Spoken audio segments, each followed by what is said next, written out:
8 Pillars of Prosperity by James Allen. Preface. It is popularly supposed that a greater prosperity for individuals or nations can only come through political and social reconstruction. This cannot be true apart from the practice of the moral virtues in the individuals that comprise a nation.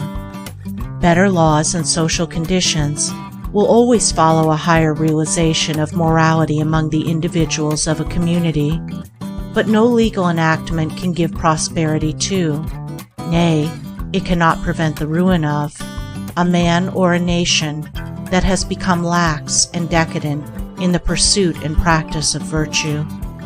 The moral virtues are the foundation and support of prosperity, as they are the soul of greatness.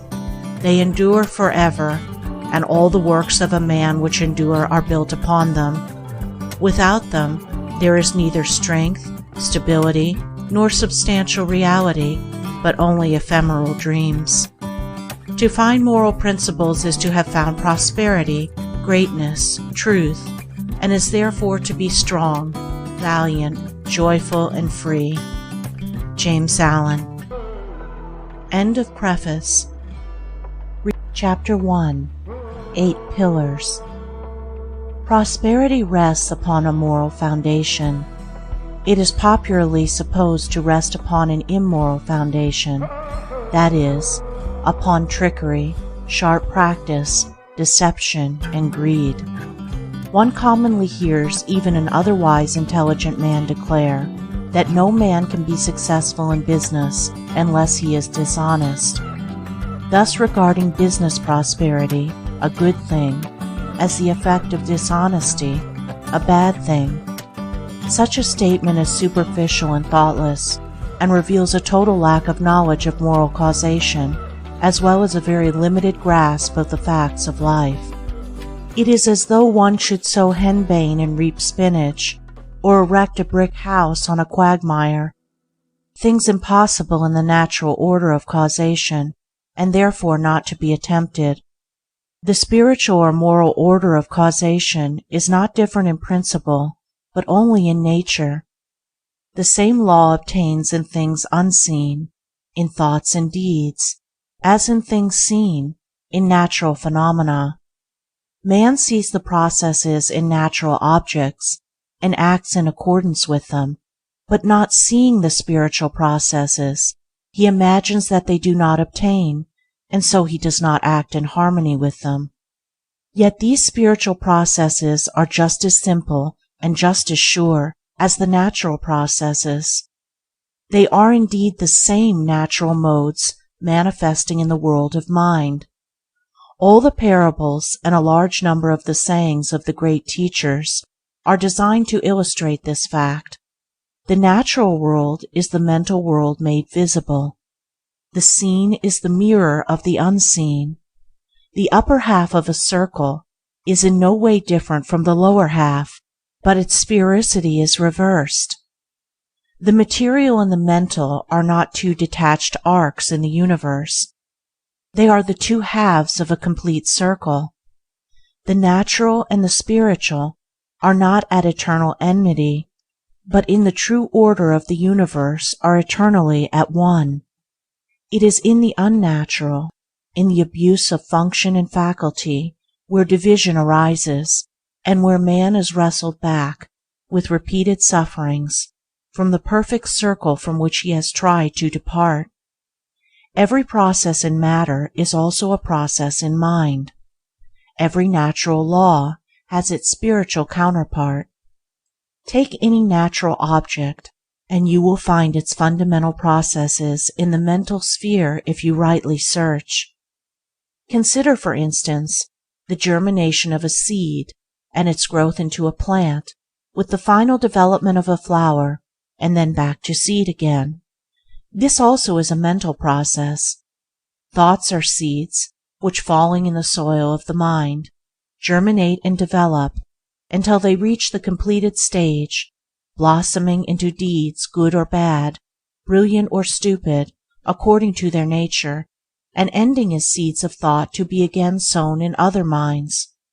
A teacher is a sower of seed, a spiritual agriculturist, while he who teaches himself is the wise farmer of his own mental plot. The growth of a thought is as the growth of a plant. The seed must be sown seasonably, and time is required for its full development into the plant of knowledge and the flower of wisdom. While writing this, I pause and turn to look through my study window, and there, 100 yards away, is a tall tree, in the top of which some enterprising rook from a rookery close by has, for the first time, built its nest. A strong northeast wind is blowing, so that the top of the tree is swayed violently to and fro by the onset of the blast, yet there is no danger to that frail thing of sticks and hair, and the mother bird, sitting upon her eggs, has no fear of the storm. Why is this? It is because the bird has instinctively built her nest in harmony with principles which ensure the maximum strength and security. First, a fork is chosen as the foundation for the nest, and not a space between two separate branches, so that, however great may be the swaying of the top tree, the position of the nest is not altered, nor its structure disturbed. Then the nest is built on a circular plan, so as to offer the greatest resistance to any external pressure, as well as to obtain more perfect compactness within, in accordance with its purpose, and so however the tempest may rage, the birds rest in comfort and security. This is a very simple and familiar object, and yet, in the strict obedience of its structure to mathematical law, it becomes to the wise a parable of enlightenment, teaching them that only by ordering one's deeds in accordance with fixed principles is perfect surety, perfect security, and perfect peace obtained amid the uncertainty of events and the turbulent tempests of life. A house or a temple built by a man is a much more complicated structure than a bird's nest, yet it is erected in accordance with those mathematical principles which are everywhere evidenced in nature. And here is seen how man, in material things, obeys universal principles. He never attempts to put up a building in defiance of geometrical proportions, for he knows that such a building would be unsafe, and that the first storm would, in all probability, level it to the ground, if indeed it did not fall about his ears during the process of erection.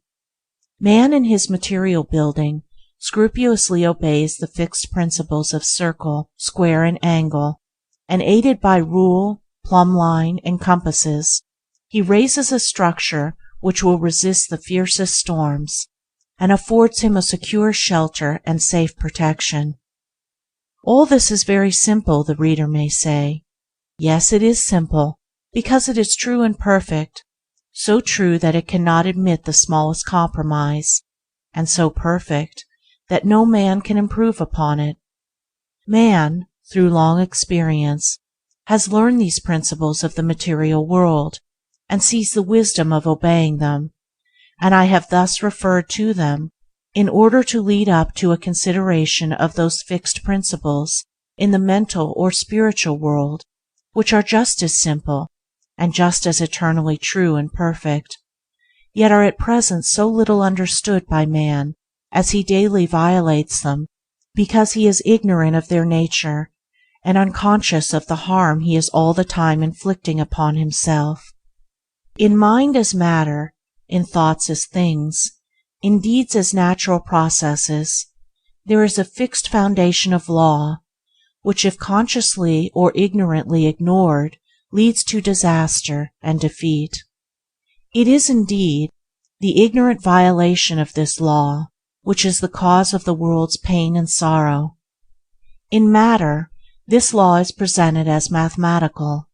In mind, it is perceived as moral.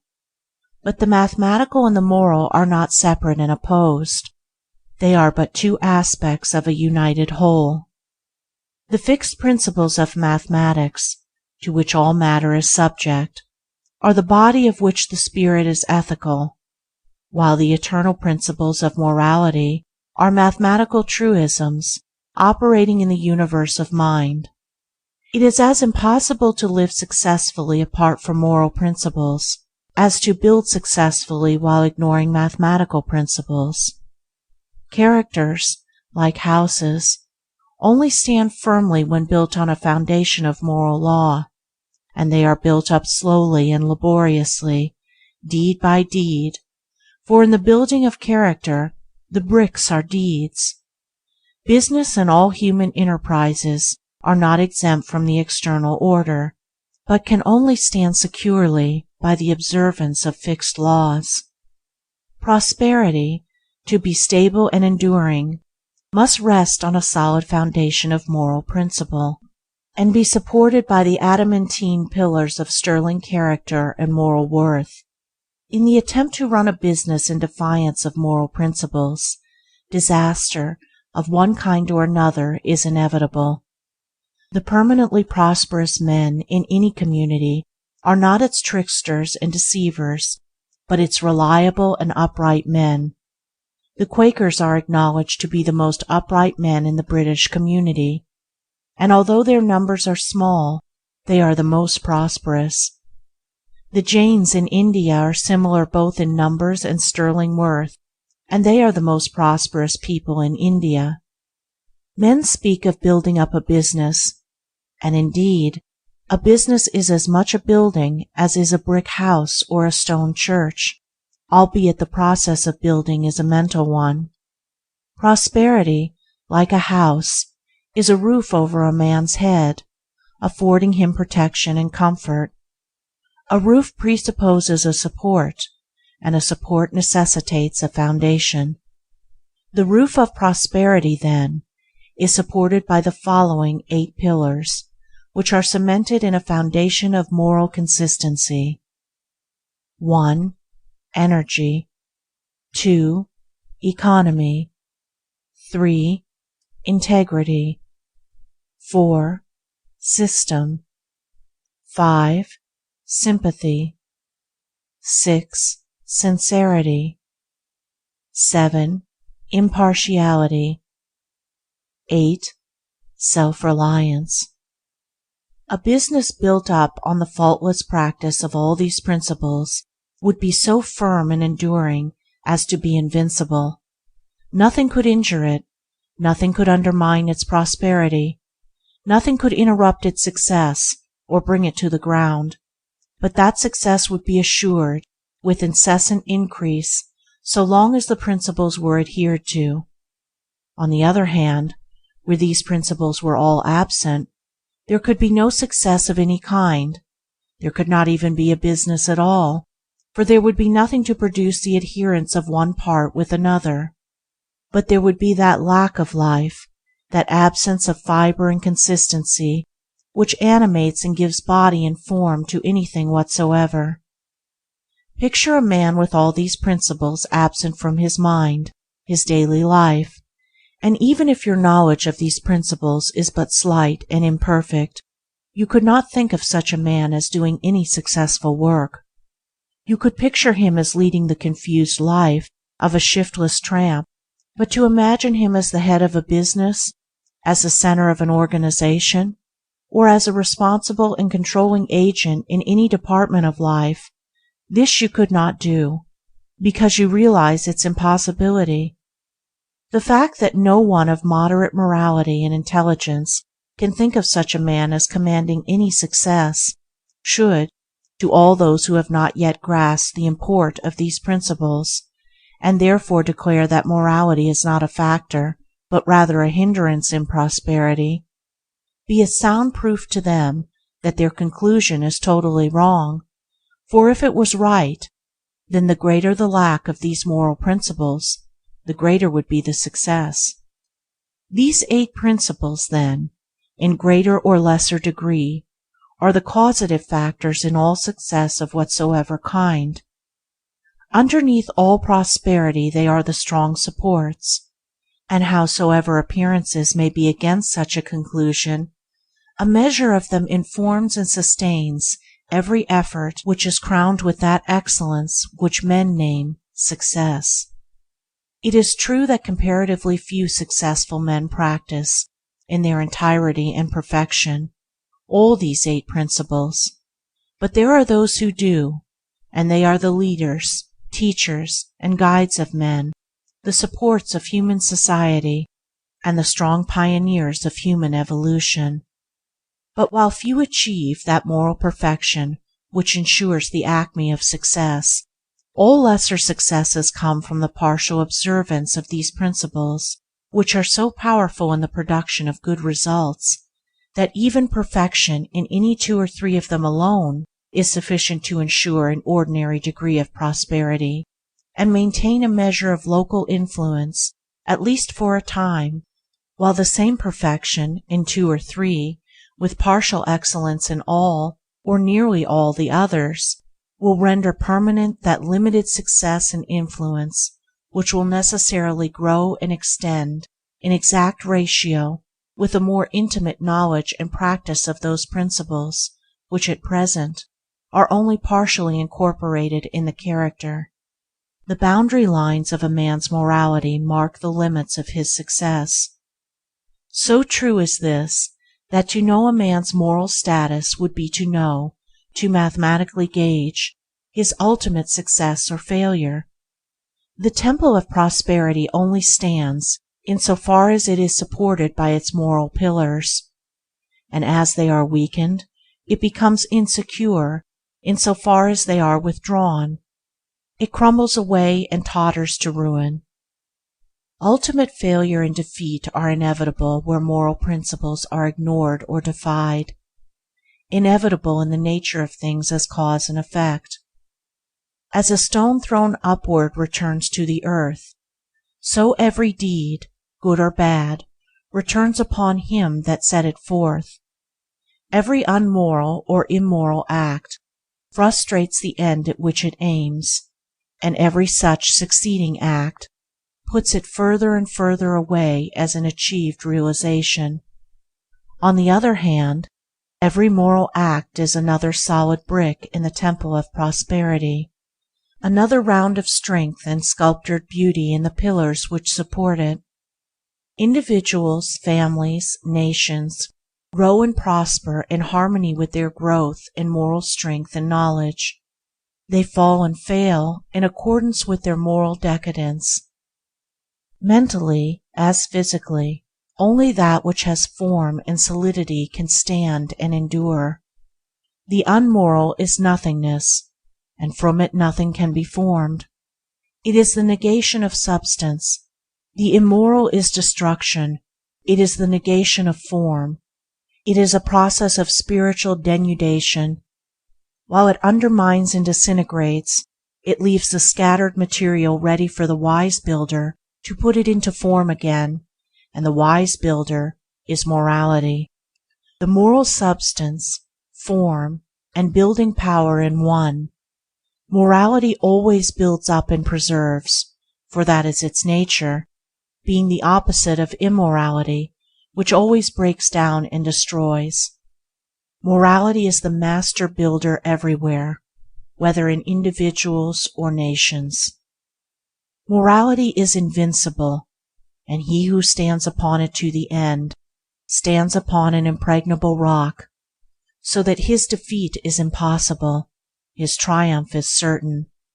He will be tried, and that to the uttermost, for without fighting there can be no victory, and so only can his moral powers be perfected. And it is in the nature of fixed principles, as of everything finely and perfectly wrought, to have their strength tested and proved. The steel bars, which are to perform the strongest and best uses in the world, must be subjected to a severe strain by the ironmaster as a test of their texture and efficiency before they are sent from his foundry.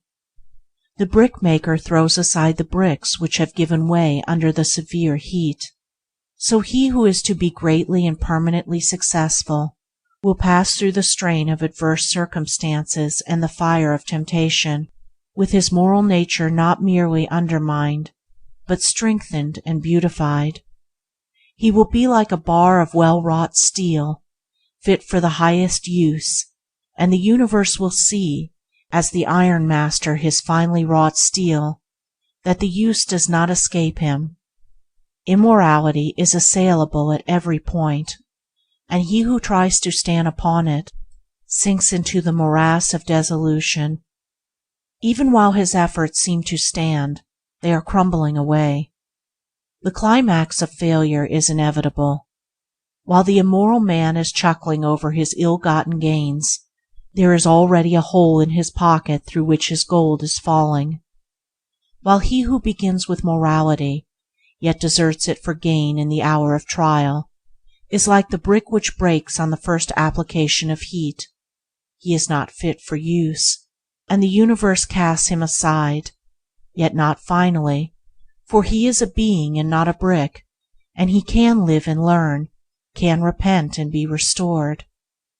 Moral force is the life of all successes, and the sustaining element in all prosperity.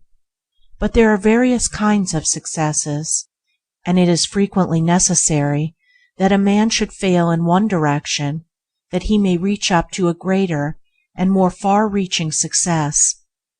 If, for instance, a literary, artistic, or spiritual genius should begin by trying to make money, it may be, and often is, to his advantage and the betterment of his genius that he should fail therein, so that he may achieve that more sublime success wherein lies his real power.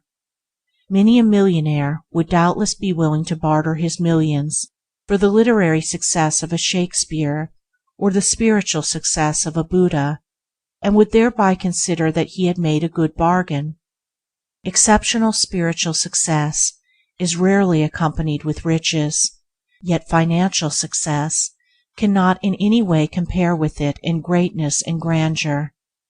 But I am not, in this book, dealing with the success of the saint or spiritual genius, but with that success which concerns the welfare, well-being, and happiness of the broadly average man and woman, in a word, with the prosperity which, while being more or less connected with money, being present and temporal, yet is not confined thereto, but extends to and embraces all human activities, and which particularly relates to that harmony of the individual with his circumstances which produces that satisfaction called happiness and that comfort known as prosperity. To the achievement of this end, so desirable to the mass of mankind, let us now see how the 8 principles operate, how the roof of prosperity is raised and made secure upon the pillars by which it is supported. End of Chapter 1. First pillar: Energy. Energy is the working power in all achievement.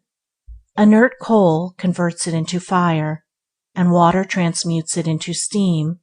It vivifies and intensifies the commonest talent until it approaches to genius, and when it touches the mind of the dullard, it turns into a living fire that which before was sleeping in inertia. Energy is a moral virtue, its opposing vice being laziness. As a virtue, it can be cultivated, and the lazy man can become energetic by forcibly arousing himself to exertion. Compared with the energetic man, the lazy man is half alive. Even while the latter is talking about the difficulty of doing a thing, the former is doing it. The active man has done a considerable amount of work before the lazy man has roused himself from sleep. While the lazy man is waiting for an opportunity, the active man has gone out and met and utilized half a dozen opportunities. He does things while the other is rubbing his eyes. Energy is one of the primary forces. Without it, nothing can be accomplished. It is the basic element in all forms of action. The entire universe is a manifestation of tireless, though inscrutable, energy. Energy is, indeed, life, and without it there would be no universe, no life. When a man has ceased to act, when the body lies inert, and all the functions have ceased to act, then we say he is dead, and in so far as a man fails to act, he is so far dead. Man, physically and mentally, is framed for action and not for swinish ease. Every muscle of the body, being a lever for exertion, is a rebuke to the lazy man. Every bone and nerve is fashioned for resistance. Every function and faculty is there for a legitimate use. All things have their end in action. All things are perfected in use. This being so, there is no prosperity for the lazy man, no happiness, no refuge and no rest. For him there is not even the ease which he covets, for he at last becomes a homeless outcast, a troubled, harried, despised man, so that the proverb wisely puts it, "The lazy man does the hardest work," in that, avoiding the systematic labor of skill, he brings upon himself the hardest lot. Yet energy misapplied is better than no energy at all. This is powerfully put by St. John in the words, "I would have you either hot or cold. If you are lukewarm, I will spew you out of my mouth." The extremes of heat and cold here symbolize the transforming agency of energy in its good and bad aspects. The lukewarm stage is colorless, lifeless, useless. It can scarcely be said to have either virtue or vice, and is merely barren, empty, fruitless. The man who applies his abounding energy to bad ends has, at the very power with which he strives to acquire his selfish ends, will bring upon him such difficulties, pains, and sorrows that will compel him to learn by experience, and so at last to refashion his base of action. At the right moment he will turn round and cut new and proper channels for the outflow of his power, and he will then be just as strong and good as he was formerly in evil. The truth is beautifully crystallized in the old proverb, "The greater the sinner, the greater the saint." Energy is power, and without it there will be no accomplishment. There will not even be virtue, for virtue does not consist of not doing evil, but also, primarily, of doing good. There are those who try, yet fail through insufficient energy. Their efforts are too feeble to produce positive results. Such are not vicious, and because they never do any deliberate harm, are usually spoken of as good men that fail. But to lack the initiative to do harm is not to be good, it is only to be weak and powerless. He who is truly a good man, having the power to do evil, yet chooses to direct his energies in ways that are good. Without a considerable degree of energy, therefore, there will be no moral power. What good there is will be latent and sleeping. There will be no going forth of good, just as there can be no mechanical motion without the motive power. Energy is the informing power in all doing in every department of life, whether it be along material or spiritual lines. The call to action, which comes not only from the soldier, but from the lips or pen of every teacher in every grade of thought, is a call to men to rouse their sleeping energy, and to do vigorously the task in hand. Even the men of contemplation and meditation never cease to rouse their disciples to exertion in meditative thought. Energy is alike needed in all spheres of life, and not only are the rules of the soldier, the engineer, and the merchant rules of action, but nearly all precepts of the saviors, sages, and saints are precepts of doing. The advice of one of the great teachers to his disciples, "Keep wide awake," tersely expresses the necessity for tireless energy if one's purpose is to be accomplished, and is equally good advice to the salesman as to the saint. Eternal vigilance is the price of liberty, and liberty is the reaching of one's fixed end. It was the same teacher that said, "If anything is to be done, let a man do it at once, let him attack it vigorously." The wisdom of this advice is seen when it is remembered that action is creative, that increase and development follow upon legitimate use. To get more energy, we must use to the full that which we already possess. Only to him that is given, only to him that puts his hand vigorously to some task, does power and freedom come. But energy, to be productive, must not only be directed towards good ends, it must be carefully controlled and conserved. The conservation of energy is a modern term expressive of that principle in nature by which no energy is wasted or lost, and the man whose energies are to be fruitful in results must work intelligently upon this principle. Noise and hurry are so much energy running to waste. More haste, less speed. The maximum of noise usually accompanies the minimum of accomplishment. With much talk there is little doing. Working steam is not heard. It is the escaping steam which makes a great noise. It is the concentrated powder which drives the bullet to its mark. In so far as a man intensifies his energies by conserving them and concentrating them upon the accomplishment of his purpose, just so far does he gain quietness and silence, in repose and calmness. It is a great delusion that noise means power. There is no great baby than the blustering boaster. He is but an infant mentally, and having no strength to do anything, and no work to show, he tries to make up for it by loudly proclaiming what he has done, or could do. Still waters run deep, and the great universal forces are inaudible. Where calmness is, there is the greatest power. Calmness is the sure indication of a strong, well-trained, patiently disciplined mind. The calm man knows his business, be sure of it. His words are few, but they tell. His schemes are well planned, and they work true, like a well-balanced machine. He sees a long way ahead, and makes straight for his object. The enemy, difficulty, he converts into a friend, and makes profitable use of him, for he has studied well how to agree with his adversary while he is in the way with him. Like a wise general, he has anticipated all emergencies. Indeed, he is the man who is prepared beforehand. In his meditations, in the counsels of his judgment, he has conferred with causes, and has caught the bent of all contingencies. He is never taken by surprise, is never in a hurry, is safe in the keeping of his own steadfastness, and is sure of his ground.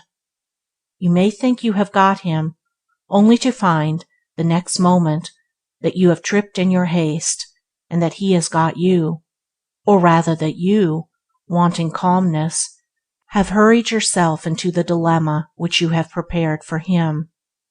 Your impulse cannot do battle with his deliberation, but is foiled by the first attack. Your uncurbed energy cannot turn aside the wisely directed steam of his concentrated power. He is armed at all points. By a mental jujitsu acquired through self-discipline, he meets opposition in such a way that it destroys itself. Upbraid him with angry words, and the reproof hidden in his gentle reply searches to the very heart of your folly, and the fire of your anger sinks into the ashes of remorse. Approach him with a vulgar familiarity, and his look at once will fill you with shame, and brings you back to your senses. As he is prepared for all events, so is he ready for all men, though no men are ready for him. All weaknesses are betrayed in his presence, and he commands by an inherent force which calmness has rendered habitual and unconscious. Calmness, as distinguished from the dead placidity of languor, is the acme of concentrated energy. There is a focused mentality behind it. In agitation and excitement, the mentality is dispersed. It is irresponsible, and is without force or weight. The fussy, peevish, irritable man has no influence. He repels and not attracts. He wonders why his easy-going neighbor succeeds and is sought after, while he, who is always hurrying, worrying, and troubling the miscalls, is striving, falls, and is avoided. His neighbor, being a calmer man, is not more easy-going, but more deliberate, gets through more work, does it more skillfully, and is more self-possessed and manly. This is the reason of his success and influence. His energy is controlled and used, while the other man's energy is dispersed and abused. Energy, then, is the first pillar in the temple of prosperity, and without it, as the first and most essential equipment, there can be no prosperity. No energy means no capacity. There is no manly self-respect and independence. Amongst the unemployed, there will be found many who are unemployable through sheer lack of this first essential work of energy. The man that stands many hours a day at a street corner with his hands in his pockets and a pipe in his mouth, waiting for someone to treat him to a glass of beer, is little likely to find employment, or to accept it should it come to him. Physically flabby and mentally inert, he is every day becoming more some, is making himself more unfit to work, and therefore unfit to live. The energetic man may pass through temporary periods of unemployment and suffering, but it is impossible for him to become one of the permanently unemployed. He will either find work or make it, for inertia is painful to him, and work is a delight, and he who delights in work will not long remain unemployed. The lazy man does not wish to be employed. He is in his element while doing nothing. His chief study is how to avoid exertion. To vegetate in semi-torpor is his idea of happiness. He is unfit and unemployable. Even the extreme socialist, who places all unemployment at the door of the rich, would discharge a lazy, neglectful, and unprofitable servant, and so add one more to the arm of the unemployed, for laziness is one of the lowest vices repulsive to all active, right-minded men. But energy is a composite power. It does not stand alone. Involved in it are qualities which go into the making of vigorous character and the production of prosperity. Mainly, these qualities are contained in the four following characteristics: 1. Promptitude. 2. Vigilance. 3. Industry. 4. Earnestness. The pillar of energy is therefore a concrete mass composed of these four tenacious elements. They are thorough, enduring, and are calculated to withstand the wildest weather of adversity. They are all make for life, power, capacity, and progress. Promptitude is valuable possession. It begets reliability. People who are alert, prompt, and punctual are relied upon. They can be trusted to do their duty, and to do it vigorously and well. Masters who are prompt are a tonic to their employees, and a whip to those who are inclined to shirk. They are a means of wholesome discipline to those who would not otherwise discipline themselves. Thus, while aiding their own usefulness and success, they contribute to the usefulness and success of others. The perfunctory worker, who is ever procrastinating and is always behind time, becomes a nuisance, if not to himself, to others, and his services come to be regarded as of little economic value. Deliberation and dispatch, handmaids of promptitude, are valuable aids in the achievement of prosperity.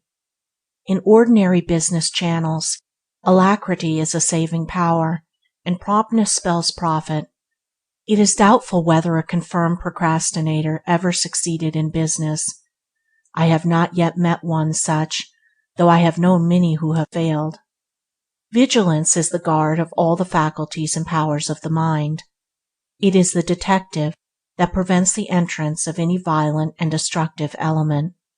It is the close companion and protector of all success, liberty, and wisdom. Without this watchful attitude of mind, a man is a fool, and there is no prosperity for a fool. The fool allows his mind to be ransacked and robbed of its gravity, serenity, and judgment by mean thoughts and violent passions as they come along to molest him. He is ever on his guard, but leaves open the doors of his mind to every nefarious intruder. He is so weak and unsteady as to be swept off his balance by every gust of impulse that overtakes him. He is an example to others of what they should not be. He is always a failure, for the fool is an offense to all men, and there is no society that can receive him with respect. As wisdom is the acme of strength, so folly is the other extreme of weakness. The lack of vigilance is shown in thoughtlessness and in general looseness in the common details of life. Thoughtlessness is built another name for folly. It lies at the root of a great deal of failure and misery. No one who aims at any kind of usefulness and prosperity, for usefulness in the body politic and prosperity to oneself cannot be served, can afford to be asleep with regard to his actions and the effect of those actions on others and reactively on himself. He must, at the outset of his career, wake up to a sense of his personal responsibility. He must know that wherever he is, in the home, the counting house, the pulpit, the store, in the schoolroom or behind the counter, in company or alone, at work or at play, his conduct will materially affect his career for good or bad, for there is a subtle influence in behavior which leaves its impression on every man, woman, and child that it touches, and that impress is the determining factor in the attitude of persons toward one another. It is for that reason that the cultivation of good manners plays such an important part in all coherent society. If you carry about with you a disturbing or disagreeable mental defect, it needs not to be named and known to work its poison upon your affairs. Its corrosive influence will eat into all of your efforts and disfigure your happiness and prosperity, as powerful acid eats into and disfigures the finest steel. On the other hand, if you carry about an assuring and harmonious mental excellence, those about you will understand it and be influenced by it. They will be drawn towards you in goodwill, often without knowing why, and that good quality will be the most powerful sport in all your affairs, bringing you friends and opportunities, and greatly aiding in the success of all your enterprises. It will even right your minor incapacities, covering a multitude of faults.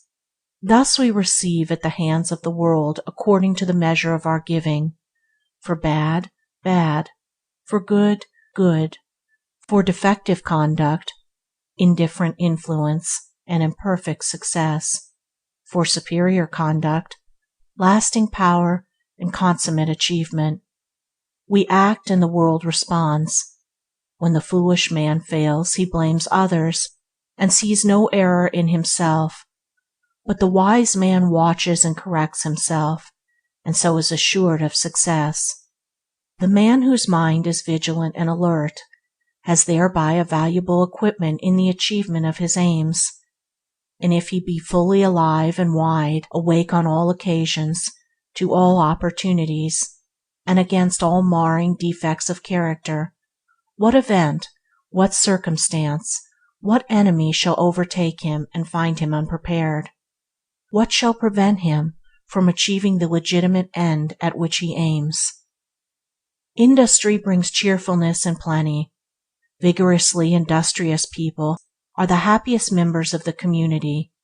They are not always the richest, if by riches is meant a superfluity of money, but they are always the most light-hearted and joyful, and the most satisfied with what they do have, and therefore are richer, if by richer we mean more abundantly blessed. Active people have no time for moping and brooding, or for dwelling selfishly upon their ailments and troubles. Things most used are kept the brightest, and people most employed best retain their brightness and buoyancy of spirit. Things unused tarnish quickest, and the time-killer is attacked with ennui and morbid fancies.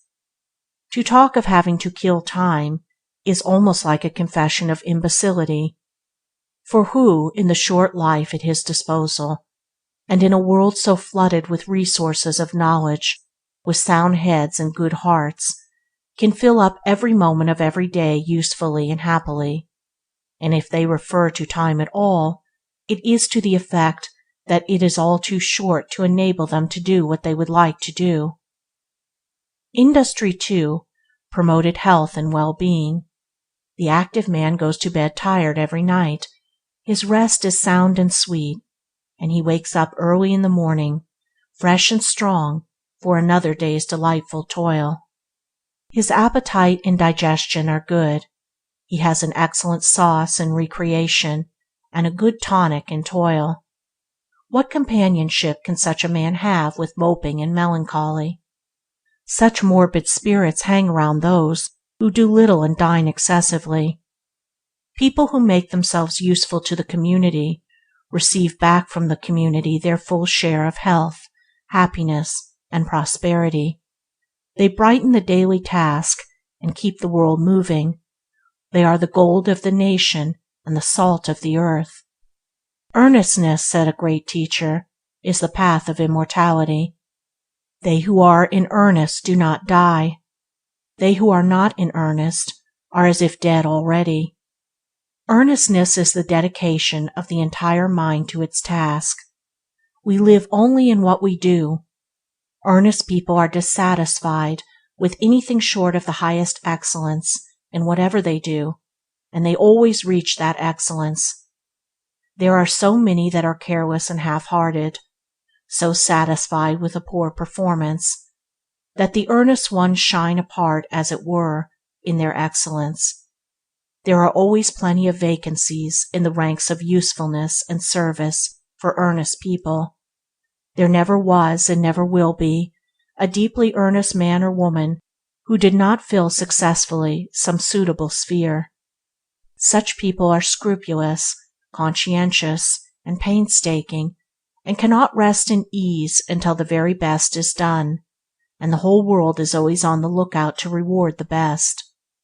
It stands ready to pay the full price, whether in fame, money, friends, influence, happiness, scope, or life, for that which is of surpassing excellence, whether it be in things material, intellectual, or spiritual. Whatever you are, whether shopkeeper or saintly teacher, you can safely give the very best to the world without any doubt or misgiving. If the indelible impress of your earnestness be on your goods in the one case, or on your words in the other, your business will flourish, or your precepts will live. Earnest people make rapid progress, both in their work and their character.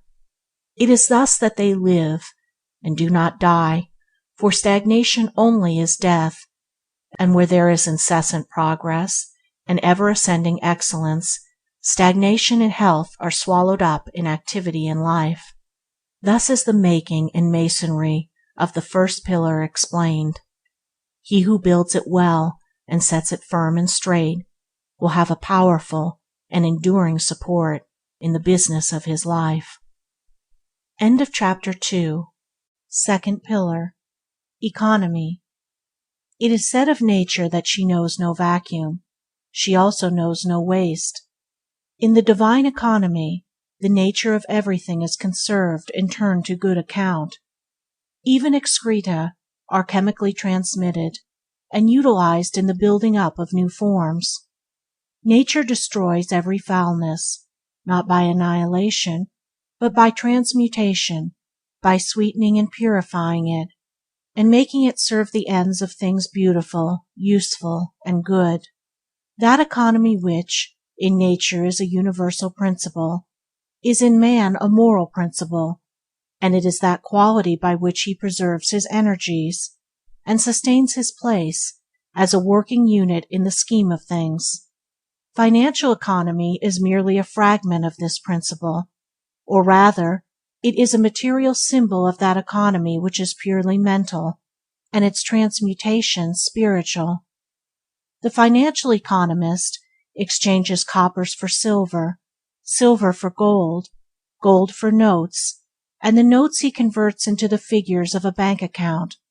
By these conversions of money into more readily transmissible forms, he is the gainer in the financial management of his affairs. The spiritual economist transmutes passions into intelligence, intelligence into principles, principles into wisdom, and wisdom is manifested in actions, which are few but powerful in effect. By all these transmutations he is the gainer in character and in the management of his life. True economy is the middle way in all things, whether material or mental, between waste and undue retention. That which is wasted, whether money or mental energy, is rendered powerless. That which is selfishly retained and hoarded up is equally powerless. To secure power, whether of capital or mentality, there must be concentration, but concentration must be followed by legitimate use. The gathering up of money or energy is only a means, the end is use, and it is use only that produces power. An all-round economy consists in finding the middle way in the following 7 things: money, food, clothing, recreation, rest, time, and energy. Money is the symbol of exchange, and represents purchasing power. He who is anxious to acquire financial wealth, as well as he who wishes to avoid debt, must study how to apportion his expenditure in accordance with his income, so as to leave a margin of ever-increasing working capital, or to have a little store ready in hand for any emergency. Money spent in thoughtless expenditure, in worthless pleasures or harmful luxuries, is money wasted and power destroyed, for although a limited and subordinate power, the means and capacity for legitimate and virtuous purchase is, nevertheless, a power, and one that enters largely into the details of our everyday life. The spendthrift can never become rich, but if he begins with riches, must soon become poor. The miser, with all his stored away gold, cannot be said to be rich, for he is in want, and his gold, lying idle, is deprived of its power of purchase. The thrifty and prudent are on the way to riches, for while they spend wisely they save carefully, and gradually enlarge their spheres as their growing means allow. The poor man who is to become rich must begin at the bottom, and must not wish, nor try to appear affluent by attempting something far beyond his means. There is always plenty of room and scope at the bottom, and it is a safe place from which to begin, as there is nothing below, and everything above. Many a young business man comes at once to grief by swagger and display, which he foolishly imagines are necessary to success, but which, deceiving no one but himself, lead quickly to ruin. A modest and true beginning in any sphere will better ensure success than an exaggerated advertisement of one's standing and importance. The smaller the capital, the smaller should be the sphere of operations. Capital and scope are hand in glove, and they should fit. Concentrate your capital within the circle of its working power, and however circumscribed that circle may be, it will continue to widen and extend as the gathering momentum of power presses for expression. Above all, take care always to avoid the 2 extremes of parsimony and prodigality. Food represents life, vitality, and both physical and mental strength. There is a middle way in eating and drinking, as in all else. The man who is to achieve prosperity must be well nourished, but not overfed. The man that starves his body, whether through miserliness or asceticism, both forms of false economy, diminishes his mental energy, and renders his body too enfeebled to be the instrument for any strong achievement. Such a man courts sickly-mindedness, a condition conducive only to failure. The glutton, however, destroys himself by excess. His bestialized body becomes a stored-up reservoir of poisons, which attract disease and corruption, while his mind becomes more and more brutalized and confused, and therefore more incapable. Gluttony is one of the lowest and most animal vices, and is obnoxious to all who pursue a moderate course. The best workers and most successful men are they who are most moderate in eating and drinking. By taking enough nourishment, but not too much, they attain the maximum physical and mental fitness. Being thus well equipped by moderation, they are enabled to vigorously and joyfully fight the battle of life. Clothing is covering and protection for the body, though it is frequently wrested from this economic purpose and made a means of vain display. The two extremes to be avoided here are negligence and vanity. Custom cannot and need not be ignored, and cleanliness is all important. The ill-dressed, unkept man or woman invites failure and loneliness. A man's dress should harmonize with his station in life, and should be of good quality, and be well made and appropriate. Clothing should not be cast aside while comparatively new, but should be well worn. If a man be poor, he will not lose in either self-respect or the respect of others by wearing threadbare clothing, if it be clean, and his whole body be clean and neat. But vanity, leading to excessive luxury in clothing, is a vice which should be studiously avoided by virtuous people. I know a lady who has 40 dresses in her wardrobe, also a man who had 20 walking sticks, about the same number of hats, and some dozen mackintoshes, while another had some 20 or 30 pairs of boots. Rich people who thus squander money on piles of superfluous clothing are courting poverty, for it is waste, and waste leads to want. The money so heedlessly spent could be better used, for suffering abounds, and charity is noble. An obtrusive display in clothing and jewelry bespeaks a vulgar and empty mind. Modest and cultured people are modest and becoming in their dress, and their spare money is wisely used in further enhancing their culture and virtue. Education and progress are of more importance to them than vain and needless apparel, and literature, art, and science are encouraged thereby.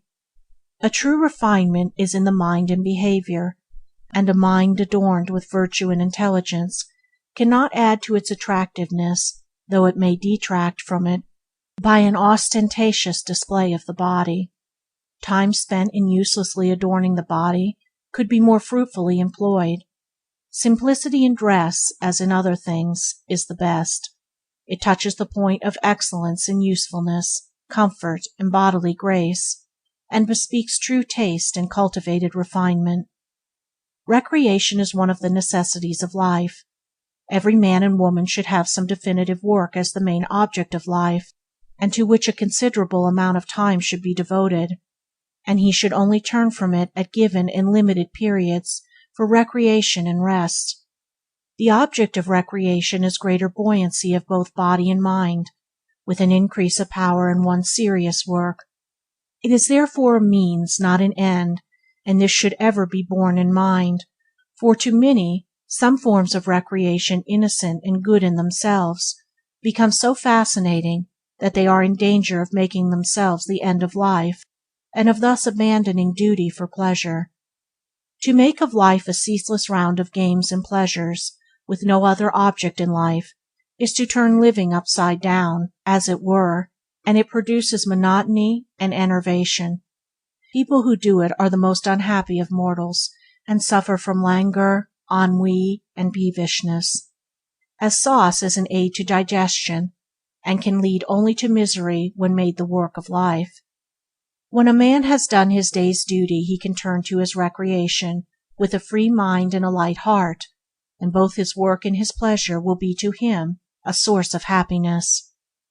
It is true economy in this particular, neither to devote the whole of one's time to work nor to recreation, but to apportion to each its time and place, and so to fill out life with those changes which are necessary to a long life and a fruitful existence.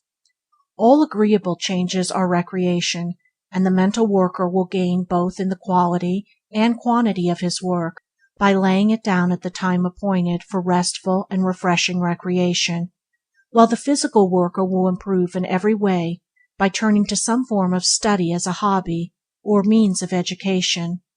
As we do not spend all of our time in eating or sleeping or resting, neither should we spend it in exercise or pleasure, but should give recreation its proper place as a natural tonic in the economic scheme of our life. Rest is for the recuperation after toil. Every self-respecting human should do sufficient work every day to make his sleep restful and sweet, and his rising up fresh and bright. Enough sleep should be taken, but not too much. Overindulgence on the one hand, or deprivation on the other, are both harmful. It is an easy matter to find out how much sleep one requires. By going to bed early and getting up early, rising a little earlier every morning if one has been in the habit of spending long hours in bed, one can soon very accurately gauge and adjust the number of hours he or she requires for complete recuperation. It will be found as the sleeping hours are shortened that the sleep becomes more and more sound and sweet, and the waking up more and more alert and bright. People who are to prosper in their work must not give way to ignoble ease and overindulgence in sleep. Fruitful labor, and not ease, is the true end of life, and ease is only good in so far as it subserves the ends of work. Sloth and prosperity can never be companions, and can never even approach each other. The sluggard will never overtake success, but failure will speedily catch up with him and leave him defeated. Rest is to fit us for greater labor, and not to pamper us in indulgence. When the body vigor is restored, the end of rest is accomplished. A perfect balance between labor and rest contributes considerably to health, happiness, and prosperity. Time is that which we all possess in equal measure. The day is not lengthened for any man. We should therefore see to it that we do not squander its precious minutes in unprofitable waste. He who spends his time in self-indulgence and the pursuit of pleasure presently finds himself old, and nothing has been accomplished. He who fills full with useful pursuits the minutes as they come and go grows old in honor and wisdom, and prosperity abides with him. Money wasted can be restored, health wasted can be restored, but time wasted can never be restored. It is an old saying that time is money. It is, in the same way, health and strength and talent and genius and wisdom, in accordance with the manner in which it is used, and to properly use it, the minutes must be seized upon as they come, for once they pass they can never be recalled. The day should be divided into portions, and everything, work, leisure, meals, recreation, should be attended to in its proper time, and the time of preparation should not be overlooked or ignored. Whatever a man does, he will do it better and more successfully by utilizing some small portion of the day in preparing his mind for his work. The man who gets up early in order to think and plan, that he may weigh and consider and forecast, will always manifest greater skill and success in his particular pursuit than the man who lives in bed till the last moment, and only gets up just in time to begin breakfast. An hour spent in this way before breakfast will prove of the greatest value in making one's efforts fruitful. It is a means of calming and clarifying the mind, and of focusing one's energies so as to render them more powerful and effective. The best and most abiding success is that which is made before 8 o'clock in the morning. He who is at business at 6 o'clock will always, other conditions being equal, be a long way ahead of the man who is in bed at 8. The lie-abed heavily handicaps himself in the race of life. He gives his early rising competitor 2 or 3 hours start every day. How can he ever hope to win with such a self-imposed tax upon his time? At the end of a year that 2 or 3 hours start every day is shown in a success which is the synthesis of accumulated results.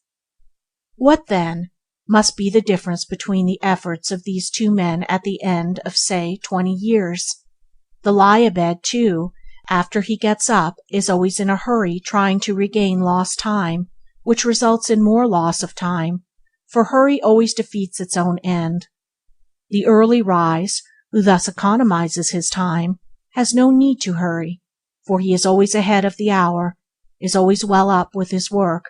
He can well afford to be calm and deliberate, and to do carefully and well whatever is in his hand, for his good habit shows itself at the end of the day in the form of a happy frame of mind, and in bigger results in the shape of work skillfully and successfully done. In the economizing of time, too, there will be many things which a man will have to eliminate from his life. Some of the things and pursuits which he loves and desires to retain will have to be sacrificed to the main purpose of his life. The studied elimination of non-essentials from one's daily life is a vital factor in all great achievement. All great men are adepts in this branch of economy, and it plays an important role in the making of their greatness. It is a form of economy which also enters into the mind, the actions, and the speech, eliminating from them all that is superfluous, and that impedes, and does not subserve, the end aimed at.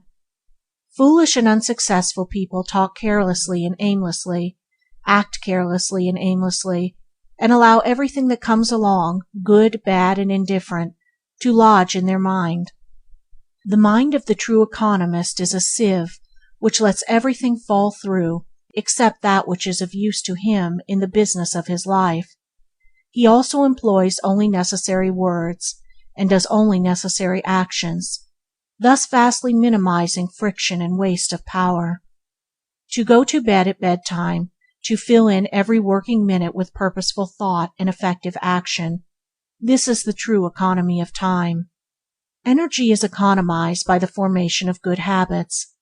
All vices are a reckless expenditure of energy. Sufficient energy is thoughtlessly wasted in bad habits to enable men to accomplish the greatest success, if conserved and used in right directions. If economy be practiced in the 6 points already covered, much will be done in the conservation of one's energies, but a man must still go further, and carefully husband his vitality by the avoidance of all forms of physical self-indulgences and impurities, but also all those mental vices, such as hurry, worry, excitement, despondency, anger, complaining, and envy, which deplete the mind and render it unfit for any important work or admirable achievement. These are common forms of mental dissipation which a man of character should study how to avoid and overcome. The energy wasted in frequent fits of bad temper would, if controlled and properly directed, give a man strength of mind, force of character, and much power to achieve. The angry man is a strong man made weak by the dissipation of his mental energy. He needs self-control to manifest his strength. The calm man is always superior in any department of life, and will always take precedence, both in his success and in the estimation of others. No man can afford to disperse his energies in fostering bad habits and bad tendencies of mind. Every vice, however apparently small, will tell against him in the battle of life. Every harmful self-indulgence will come back to him in the form of some trouble or weakness. Every moment of riot or of pandering to his lower inclinations will make his progress more laborious, and will hold him back from scaling the high heaven of his wishes for achievement. On the other hand, he who economizes his energies and bends them toward the main task of his life will make rapid progress, and nothing will prevent him from reaching the golden city of success. It will be seen that economy is something far more profound and far more reaching than the mere saving of money. It touches every part of our nature in every phase of our life. The old saying, "Take care of the pence, and the pounds will take care of themselves," may be regarded as a parable, for the lower passions as native energy. It is the abuse of that energy that is bad, and if this personal energy be taken care of and stored up and transmuted, it reappears as a force of character. To waste this valuable energy in the pursuit of vice is like wasting the pence, and so losing the pounds, but to take care of it for good uses is to store up the pence of passions, and so gain the golden pounds of good. Take care, therefore, of the lower energies, and the higher achievements will take care of themselves. The pillars of economy, when soundly built, will be found to be composed largely of these four qualities: 1. Moderation. 2. Efficiency. 3. Resourcefulness. 4. Originality. Moderation is the strong core of economy. It avoids extremes, finding the middle way in all things. It also consists in abstaining from the unnecessary and the harmful. There can be no such things as moderation in that which is evil, for that would be excess. A true moderation abstains from evil. It is not a moderate use of fire to put our hands into it, but to warm them by it at a safe distance. Evil is a fire that will burn a man if he touch it. It is a harmful luxury, and is best left severely alone. Smoking, snuff-taking, alcoholic drinking, gambling, and other such common vices, although they have dragged thousands down to ill health, misery, and failure, have never helped towards one's health, happiness, and success. The man who eschews them will always be ahead of the man that pursues them, their talents and opportunities being equal. Happy, healthy, and long-lived people are always moderate and abstemious in their habits. By moderation the life forces are preserved. By excess they are destroyed. Men also, who carry moderation in their thoughts, allaying their passions and feelings, avoiding all unwholesome extremes in morbid sensations and sentiments, add knowledge and wisdom to happiness and health, and thereby attain to the highest felicity and power. The immoderate destroy themselves by their own folly. They weaken their energies and stultify their capabilities. Instead of achieving an abiding success, reach only, at best, a fitful and precarious prosperity. Efficiency proceeds from the right conservation of one's forces and powers. All skill is the use of concentrated energy. Superior skill, as talent and genius, is a high degree of concentrated force. Men are always skillful in that which they love, because the mind is almost ceaselessly centered upon it. Skill is the result of that mental economy which transmutes thought into invention and action. There will be no prosperity without skill, and one's prosperity will be the measure of one's skill. By a process of natural selection, the insufficient fall into their right places, among the badly paid or unemployed, for who will employ a man who cannot, or will not, do his work properly?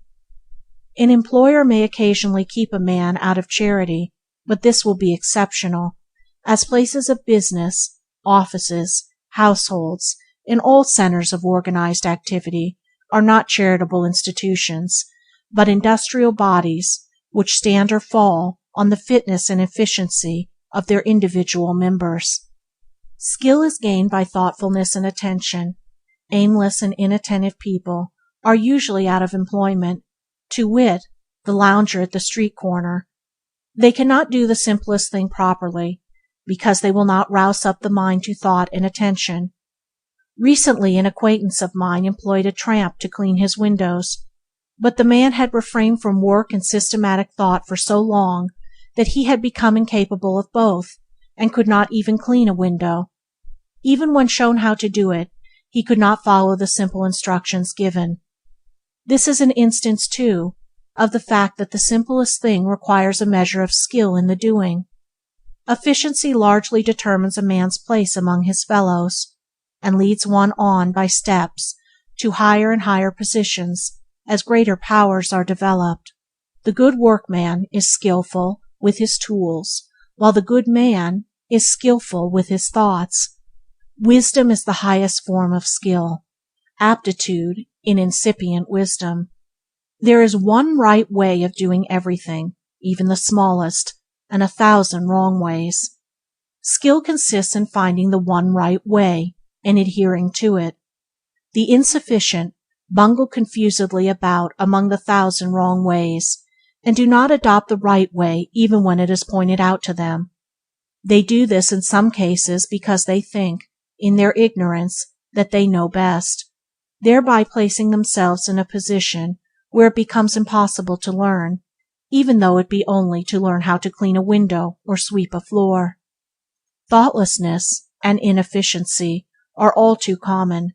There is plenty of room in the world for thoughtful and efficient people. Employers of labor know how difficult it is to get the best workmanship. The good workman, whether with his tools or brain, whether with speech or thought, will always find a place for the exercise of his skill. Resourcefulness is the outcome of efficiency. It is an important element in prosperity, for the resourceful man is never confounded. He may have many falls, but he will always be equal to the occasion, and will be on his feet again immediately. Resourcefulness has its fundamental cause in the conservation of energy. It is energy transmuted. When a man cuts off certain mental or bodily vices which have been depleting him of his energy, what becomes of the energy so conserved? It is not lost or destroyed, for energy can never be lost or destroyed. It becomes productive energy. It reappears in the form of fruitful thought. The virtuous man is always more successful than the vicious man, because he is teeming with resources. His entire mentality is alive and vigorous, abounding with stored-up energy. What the vicious man wastes in barren indulgence, the virtuous man uses in fruitful industry. A new life and a new world, abounding with all fascinating pursuits and pure delights, open up to a man who shuts himself off from the old world of animal vice, and his place will be assured by the resources which will well up within him. Barren seed perishes in the earth. There is no place for it in the fruitful economy of nature. Barren minds sink in the struggle of life. Human society makes for good, and there is no room in it for the emptiness engendered by vice. But the barren mind will not sink forever. When it wills, it can become fruitful and regain itself. By the very nature of existence, by the eternal law of progress, the vicious man must fall. But having fallen, he can rise again. He can turn from vice to virtue, and stand, self-respecting and secure, upon his own resources. The resourceful men invent, discover, initiate. They cannot fail, for they are in the stream of progress. They are full of new schemes, new methods, new hopes, and their life is so much fuller and richer thereby. They are men of supple minds. When a man fails to improve his business, his work, his methods, he falls out of the line of progress, and has begun to fail. His mind has become stiff and inert, like the body of an aged man, and so fails to keep pace with the rapidly moving ideas and plans of resourceful minds. A resourceful mind is like a river which never runs dry, and which affords refreshment, and supplies new vigor in times of drought. Men of resources are men of new ideas, and men of new ideas flourish where others fade and decay. Originality is resourcefulness ripened and perfected. Where there is originality there is genius, and men of genius are the lights of the world.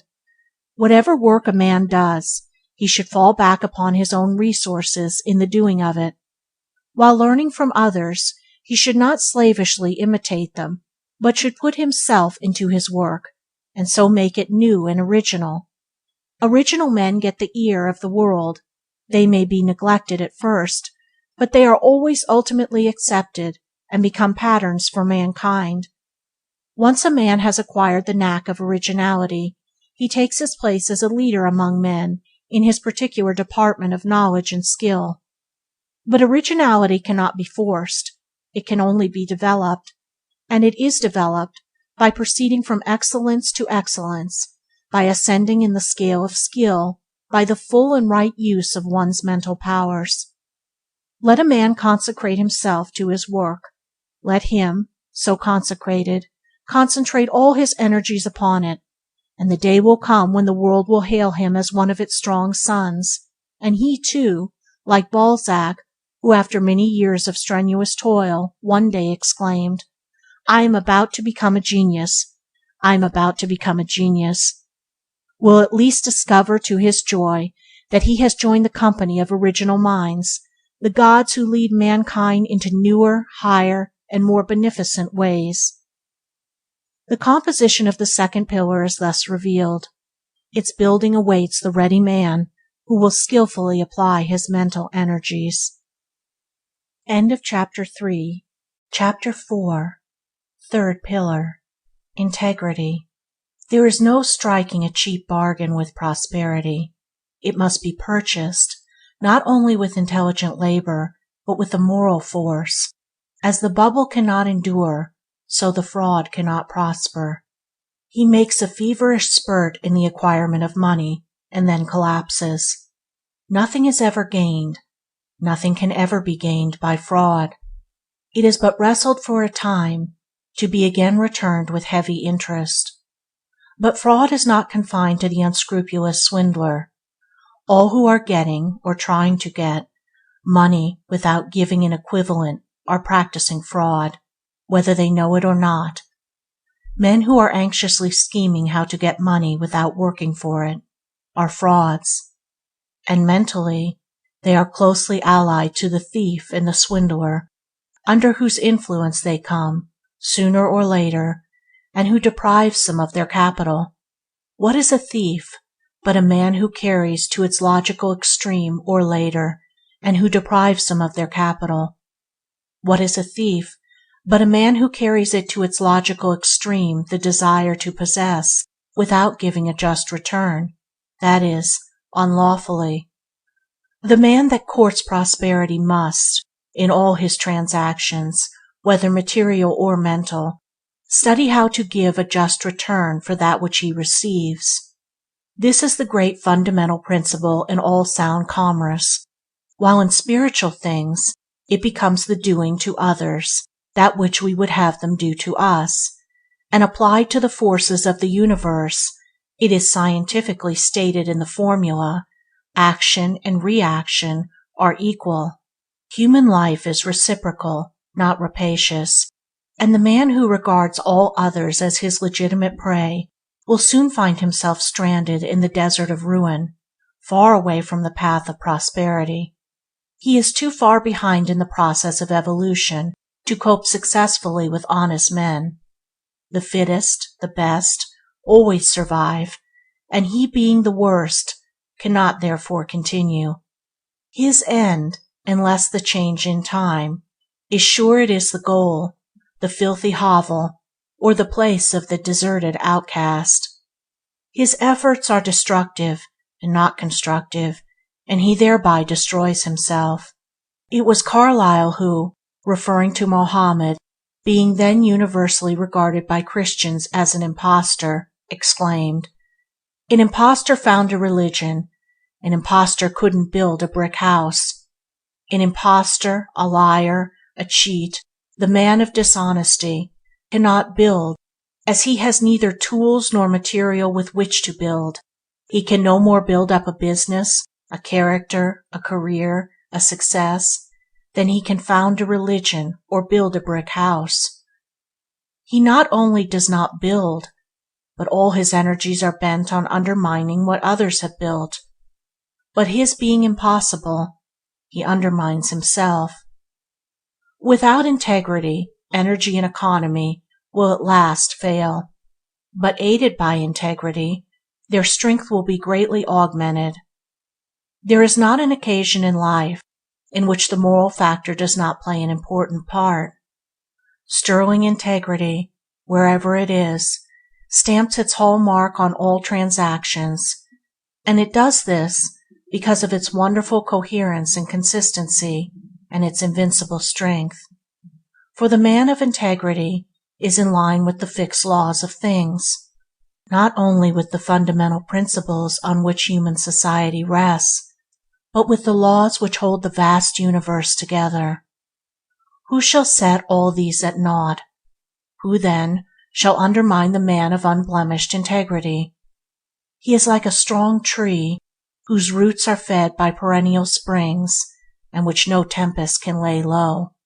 To be complete and strong, integrity must embrace the whole man, and extend to all the details of his life, and it must be so thorough and permanent as to withstand all temptations to swerve into compromise. To fail in one point is to fail in all, and to admit under stress a compromise with falsehood, howsoever necessary and insignificant it may appear, is to throw down the shield of integrity, and to stand exposed to the onslaughts of evil. The man who works as carefully and conscientiously when his employer is away as when his eye is upon him will not long remain in an inferior position. Such integrity and duty in performing the details of his work will quickly lead him into the fertile regions of prosperity. The shirker, on the other hand, he who does not scruple or neglect his work when his employer is not about, thereby robbing his employer of the time and labor for which he is paid, will quickly come to the barren reign of unemployment, and will look in vain for needful labor. There will come a time, too, to the man who is not deeply rooted in integrity, when it will seem necessary to his prospects and prosperity that he should tell a lie or do a dishonest thing. I say to the man who is not deeply rooted in this principle, for a man of fixed and enlightened integrity knows that lying and dishonesty can never under any circumstance be necessary, and therefore he neither needs to be tempted in this particular, nor can he possibly be tempted, but the one so tempted must be able to cast aside the subtle insinuation of falsehood, which in a time of indecision and perplexity arises within him, and he must stand firmly by the principle, being willing to lose and suffer rather than sink into obliquity. In this way only can he become enlightened concerning this moral principle, and discover the glad truth that integrity does not lead to loss and suffering, but to gain and joy, that honesty and deprivation are not and cannot be related as cause and effect. It is this willingness to sacrifice, rather than be untrue, that leads to enlightenment in all spheres of life, and the man who, rather than sacrifice some selfish aim, will lie or deceive, has forfeited his right to moral enlightenment, and takes his place lower down among the devotees of deceit, among the doers of shady transactions, than men of no character and no reputation. A man is not truly armored with integrity until he has become incapable of lying or deceiving either by gesture, word, or act, until he sees clearly, openly, and freed from all doubt the deadly effects of such moral turpitude. The man so enlightened is protected from all quarters, and he can no more be undermined by dishonest men than the sun can be pulled down from the heaven by madmen, and the arrows of selfishness and treachery that may be poured upon him will rebound from the strong armor of his integrity and the bright shield of his righteousness, leaving him unharmed and untouched. A lying tradesman will tell you that no man can thrive and be honest in these days of keen competition. How can such a man know this, seeing that he has never tried honesty? Moreover, such a man has no knowledge of honesty, and his statement is therefore a statement of ignorance, and ignorance and falsehood so blind a man that he foolishly imagines all are as ignorant and false as himself. I have known such tradesmen, and I have seen them come to ruin. I once heard a businessman make the following statement in a public meeting: "No man can be entirely honest in business. He can only be approximately honest." He imagined that his statement revealed the condition of the business world. It did not. It revealed his own condition. He was merely telling his audience that he was a dishonest man, but his ignorance, moral ignorance, prevented him from seeing this. Approximate honesty is only another term for dishonesty. The man who deviated a little from the straight path will deviate more. He has no fixed principle of right, and is only thinking of his own advantage. That he persuades himself that his particular dishonesty is of a white and harmless kind, and that he is not so bad as his neighbor, is only one of the many forms of self-delusion which ignorance of moral principle creates. Right doing between men, in the varied relations and transactions of life, is the very soul of integrity. It includes, but is more than, honesty. It is the backbone of human society and the support of human institutions. Without it there would be no trust, no confidence between men, and the business world would topple to its fall. As the liar thinks all men are liars, and treats them as such, so the man of integrity treats all men with confidence. He trusts them, and they trust him. His clear eye and open hand shame the creeping fraud, so that he cannot practice his fraud on him. As Emerson has so finely put it, trust men, and they will be true to you, even though they may make an exception in your favor to all their rules of trade. The upright man, by his very presence, commands the morality of those about him, making them better than they were.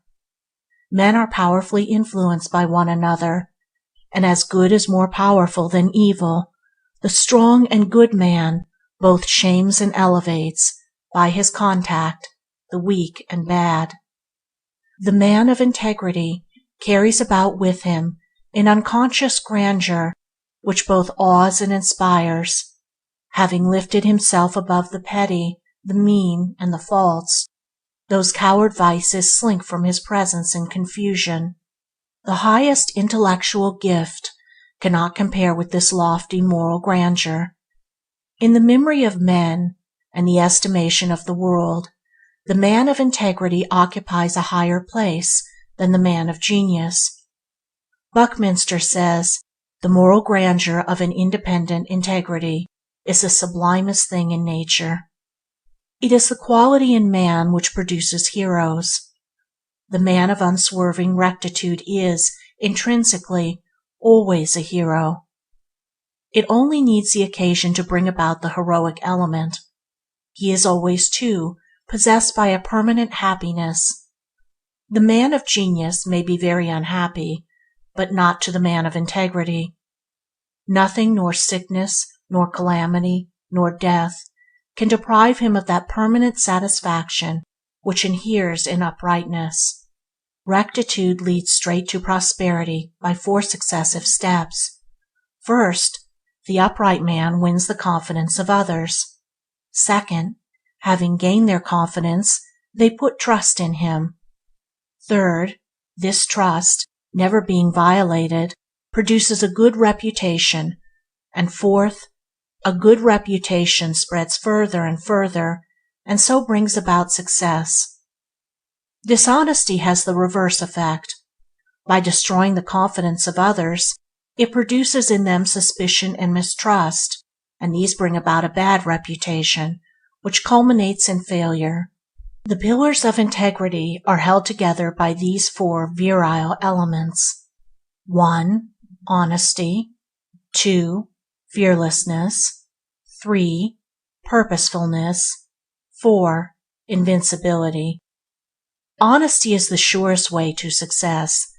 The day at last comes when the dishonest man repents in sorrow and suffering. But no man ever needs to repent of having been honest. Even when the honest man fails, as he does sometimes, through the lacking of other of these pillars, such as energy, economy, or system, his failure is not the grievous thing it is to the dishonest man, for he can always rejoice in the fact that he has never defrauded a fellow being. Even in his darkest hour, he finds repose in a clear conscience. Ignorant men imagine that dishonesty is a short-cut to prosperity. That is why they practice it. The dishonest man is morally short-sighted, like the drunkard who sees the immediate pleasure of his habit, but not the ultimate degradation. He sees the immediate effect of a dishonest act, a larger profit, but not its ultimate outcome. He does not see that an accumulated number of such acts must inevitably undermine his character, and bring his business toppling upon its ears in ruin. While pocketing his gains, and thinking how cleverly and successfully he is imposing on others, he is all the time imposing on himself, and thus every coin gained must be paid back with added interest, and from this just retribution there is no possible loophole of escape. This moral gravitation is as sure and unvarying as the physical gravitation of a stone to the earth. The tradesman who demands of his assistants that they shall be, and misrepresents his goods to customers, is surrounding himself on all hands with suspicion, mistrust, and hatred. Even the moral weaklings, who carry out his instructions, despise him, while defiling themselves with his unclean work. How can success thrive in such a poisonous atmosphere? The spirit of ruin is already in such a business, and the day of his fall is ordained. An honest man may fail, but not because he is honest, and his failure will be honorable, and will not injure his character and reputation.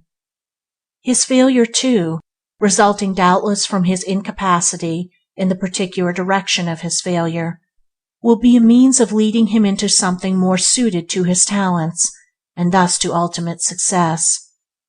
Fearlessness accompanies honesty. The honest man has a clear eye and an unflinching gaze. He looks his fellowman in the face, and his speech is direct and convincing. The liar and cheat hangs his head. His eye is muddy and his gaze oblique.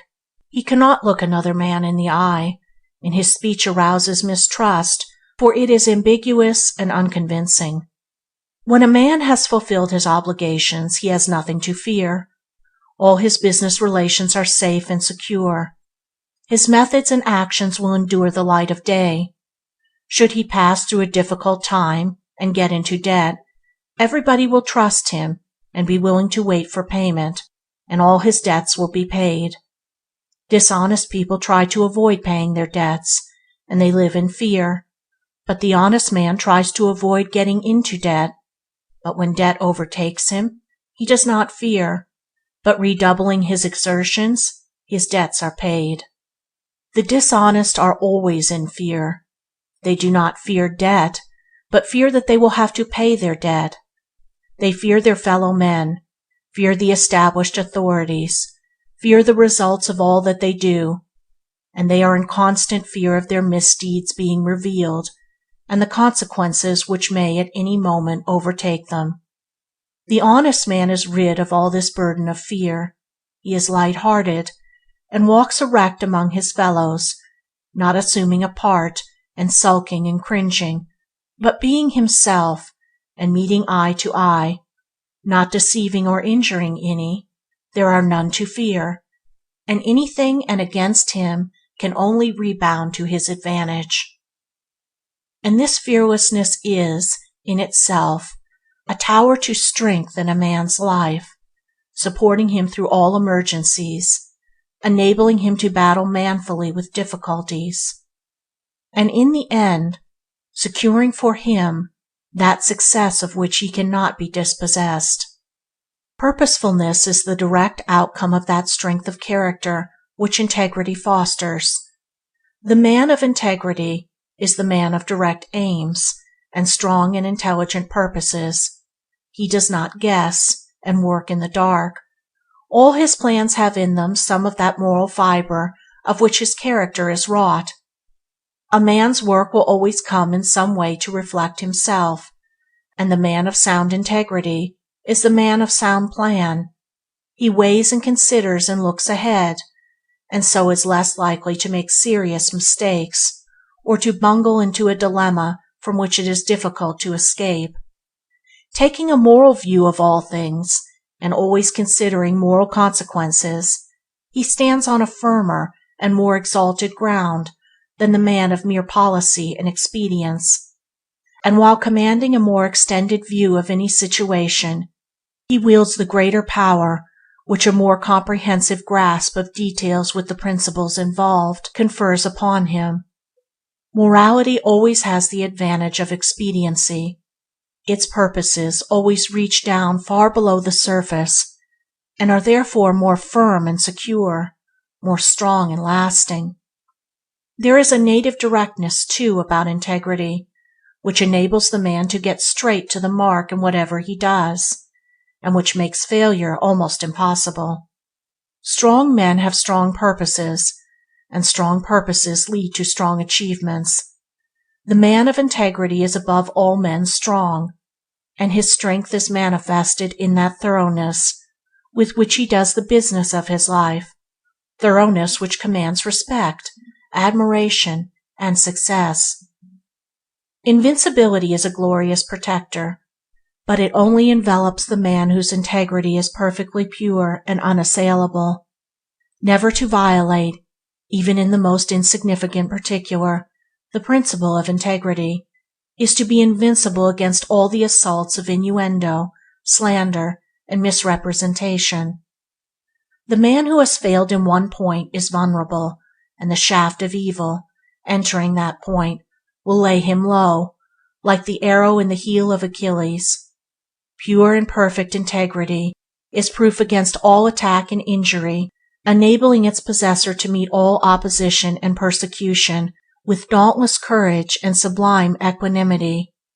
No amount of talent, intellect, or business acumen can give a man that power of mind and peace of heart which come from an enlightened acceptance and observance of lofty moral principles. Moral force is the greatest power. Let the seeker for true prosperity discover this force.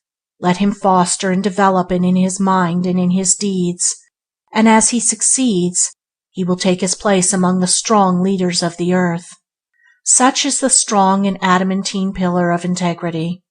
Blessed and prosperous above all men will be he who builds its incorruptible masonry into the temple of his life. End of chapter 4.